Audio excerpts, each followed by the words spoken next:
বিচ্ছিন্নতাবাদী ছিলাম না, আমরা কখনো বিচ্ছিন্ন হয়েও ছিলাম না। আমরা পিছিয়ে থাকি না, আমাদের পিছিয়ে রাখার একটা চেষ্টা করা হয়। আমাদের জনগোষ্ঠী আমরা সবসময় চেয়েছি বাংলাদেশের সাথে সংযুক্ত থাকতে, অন্তর্ভুক্ত থাকতে। আমরা আমাদের কিছু বিশেষ কিছু অধিকারের বিষয়ে সংরক্ষণ করতে চেয়েছিলাম এবং আমরা মনে করি আমাদের পাহাড়ি জনগোষ্ঠীতে দেখেন, আমরা পাহাড়ি জনগোষ্ঠীরা সবসময় বাংলাদেশকে নিজের দেশ বলে জেনে এসেছে। আমাদের অনেক মুক্তিযোদ্ধা, আমি বারবার ইউকে চিং মারমার কথা বলবো, যিনি আমাদের একজন বীর প্রতীক খেতাবপ্রাপ্ত একজন মুক্তিযোদ্ধা। উনি সবসময় ওনার মতো আমাদের অনেক মুক্তিযোদ্ধা আছেন যারা হলো যে আমাদের এই বাংলাদেশের স্বাধীনতা অংশগ্রহণ করেছে এবং নতুন একটা বাংলাদেশ দেখার জন্য এই বাংলাদেশের জন্য জীবন দিয়েছেন। তো সেই জায়গা থেকে আপনারা কি করে আমাদেরকে বিচ্ছিন্নতাবাদী তকমা দিতে পারেন, এই বিষয়টা আমি আসলে আমার কাছে মনে হয় এটা এক ধরনের ষড়যন্ত্র।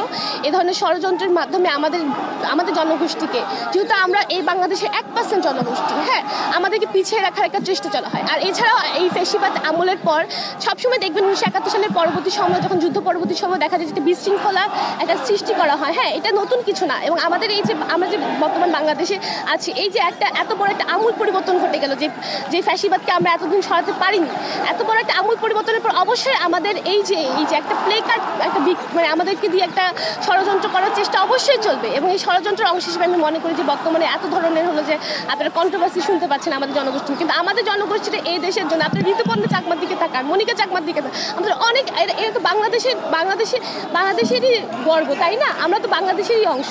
আমরা কখনোই এই বাংলাদেশের জন্য আমরা চাই আমাদের এই বাংলাদেশ যাতে আমাদেরকে আরও অনেক বেশি সুযোগ করে দেয়, আমরা যাতে আরও বেশি অনেক কাজ করতে পারি, এই দেশকে যাতে আমরা আরও আপন করে নিতে পারি। এবং আমি সবসময় চাইবো আমাদের সম্পর্কে যে ধরনের বিভ্রান্তিমূলক ধারণা মানুষ পোষণ করে থাকে সেখান থেকে বেরিয়ে আসে এবং বেরিয়ে এসে আমাদেরকে আপন করে আমাদেরকে নতুন বাংলাদেশ গড়ে তোলার জন্য একটা সুযোগ করে দেয়।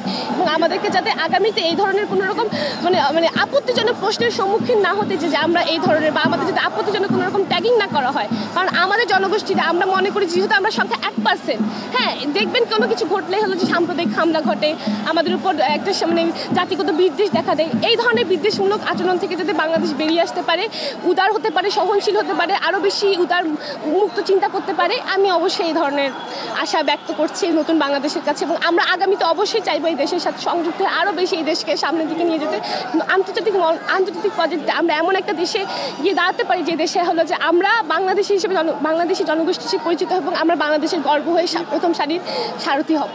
এই আর কি আমার প্রশ্ন। আচ্ছা,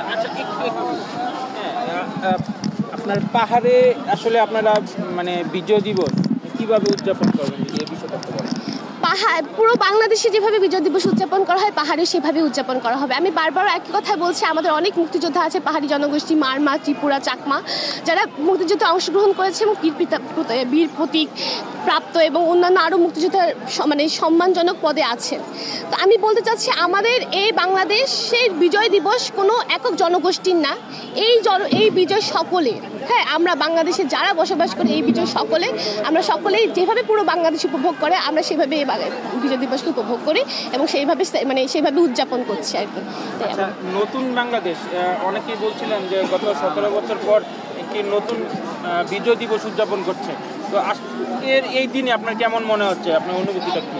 আমার অনুভূতি, আমরা সম্প্রতি অনেক ধরনের 5ই আগস্টের পর থেকে অনেক ধরনের বিশৃঙ্খল এবং মানে অস্থিতিশীল পরিবেশে দেখতে পাচ্ছি, প্রত্যক্ষ করতে পারছি। সেই জায়গা থেকে আমি বলবো যে এই মুহূর্তে দাঁড়িয়ে আমাদের মধ্যে অবশ্যই এক ধরনের মানে দুশ্চিন্তামূলক একটা উদ্বেগ কাজ করছে যে আগামীতে কোন দিকে যাচ্ছে বাংলাদেশ। এই ধরনের উদ্বেগ অবশ্যই কাজ করে, কিন্তু এই বিষয়ে আমরা খুবই সচেতন এবং সজাগ। এবং এই দাঁড়িয়ে আজকে মনে করছি যে আমরা সকলে এক ধরনের প্রত্যাশা গড়ে তুলবো, শপথ নিব যে আগামীতে যাতে সব রকমের বাধাগুলো অতিক্রম করে যাতে আমরা একটা নতুন বাংলাদেশের দিকে আগাতে পারি। এই বিষয়ে আমার জনগোষ্ঠী, আমাদের পাহাড়ের বলেন বা সমতলের জনগোষ্ঠী সকলেই হলো যে এখানে একসাথে হয়ে একাত্মতা প্রকাশ করবে এবং সামনের দিকে আমরা এই দেশটাকে সুন্দরভাবে এগিয়ে নিয়ে যেতে পারবো, এটাই মনে করছি।